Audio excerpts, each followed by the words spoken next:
રાજ્યમાં ખરીફની પીક સિઝનમાં યુરિયા ખાતરની સંગ્રહખોરી કરવી, કાળાબજારી રોકવા માટે ઉચ્ચ સ્તરીય તપાસ શરૂ કરાઈ છે। ત્યારે વધુ 4 ખાતરના ડીલરોને ખરીદ વેચાણની કાર્યવાહીમાંથી તાત્કાલિક સસ્પેન્ડ કરવામાં આવ્યા। આ ડીલરોમાં સુરેન્દ્રનગરના હળવદ તાલુકાના ભવાની ફાઉન્ડેશન, સાયલા તાલુકાની ધરતી સેવા મંડળ, રાજકોટના ગોંડલ તાલુકાની ઘનશ્યામ ફર્ટિલાઇઝર અને સાબરકાંઠાના વડાલી તાલુકાના મહેતા ઓટોમોબાઇલ્સનો સમાવેશ થાય છે। આ ચારેય ડીલરો ખેડૂતો માટેના સસ્તા ભાવના યુરિયાનો સ્ટોક કરી ઉદ્યોગોને ઊંચા ભાવે વેચતા।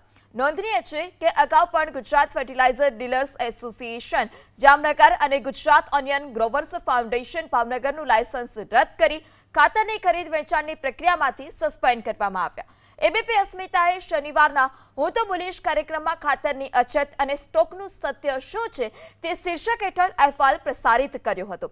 ત્યારબાદ રાજ્ય સરકારે તપાસના આદેશ કર્યા।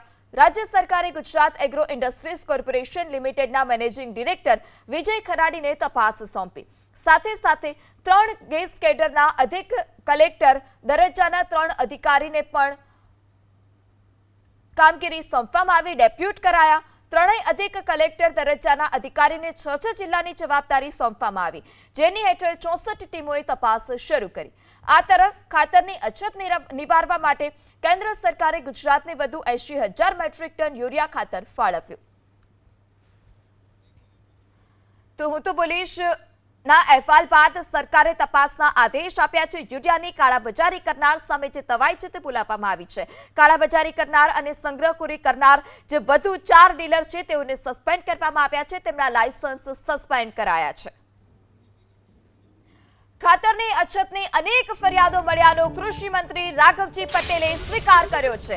ખાતરના વિતરણની તપાસ કરવા ટીમ કાર્યરત હોવાનો પણ રાઘવજી પટેલનો દાવો। ખાતર વિતરણમાં ઘાલમેલ કરનારાઓ સામે કડક કાર્યવાહીનો દાવો કરાયો છે। જ્યાં જ્યાં અનિયમિતતા સામે આવશે ત્યાં કડક કાર્યવાહી થશે તે પ્રકારની વાત પણ કૃષિ મંત્રી રાઘવજી પટેલે કરી। ખાતર ન મળતા હોવાની અંગે અને ખાતરની અછત અંગે રાજ્યના જુદા જુદા વિભાગોમાંથી ફરિયાદો મળતા રાજ્ય સરકારે એક ઉચ્ચ કક્ષાના અધિકારીઓની એક ટીમ નિમી અને તેને આ વિતરણની આખી વ્યવસ્થા તપાસવા, ચેકિંગ કરવા અને જ્યાં અનિયમિતતા માલુમ પડે ત્યાં વ્યવસ્થિત ખાતરનું વિતરણ થાય એના માટેનું આયોજન કરવા માટેની એક ટીમ ગઠિત કરી છે। 18 જિલ્લામાં આ ટીમની કામગીરી શરૂ થઈ છે। એના પરિણામે જ્યાં આ ટીમને અનિયમિતતા જણાતી હશે વિતરણમાં ત્યાં જરૂર મુજબ કડકમાં કડક પગલાં લઈ ખાતરનું વિતરણ નિયમિત થાય અને જરૂરિયાત મુજબ ખેડૂતોને ખાતર મળી રહે એ માટે સરકારશ્રીએ આયોજન કર્યું છે અને કાર્યવાહી ચાલુ છે।